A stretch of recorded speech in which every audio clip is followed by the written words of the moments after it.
Female genital mutilation prevalence rates in Kenya have dropped from 23% all the way down to 15%.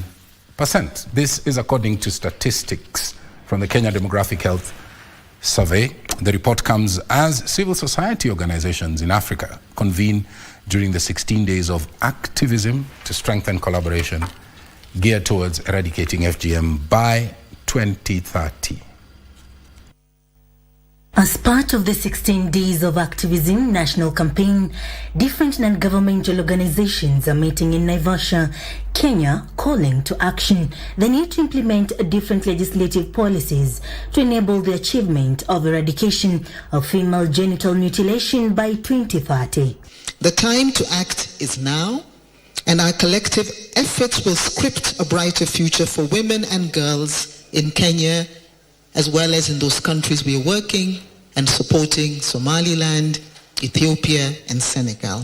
Much as Kenya has outlawed these practices, there is scanty evidence of the effectiveness of relevant legislations. Community attachment to culture at the expense of children's well-being continues to make children more and more vulnerable.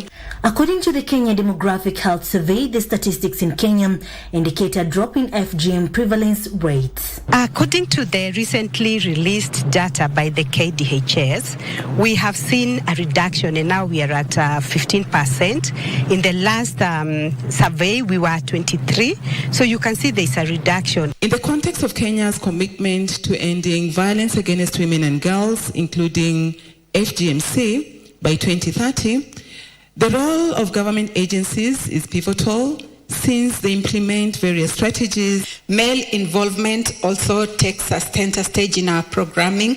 We work with various stakeholders to promote proven approaches to combating FGM. With Kenya being a signatory to ratified international conventions, civil society organizations continue to push for a commitment to end the practice.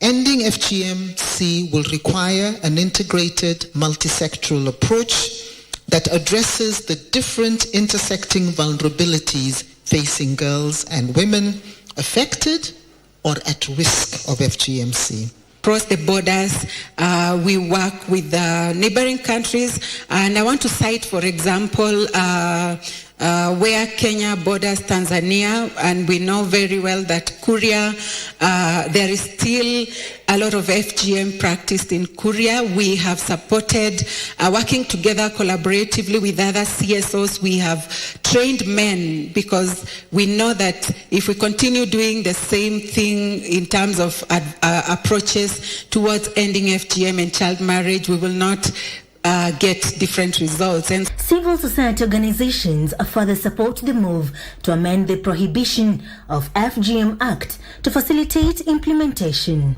The sobering statistics from the Kenya Demographic Health Survey are a wake-up call to not only Kenya but also its neighbors, whose prevalence rates are also high, which include Senegal, Ethiopia, and Somalia. Sarafina Robi for Prime Edition from Naivasha.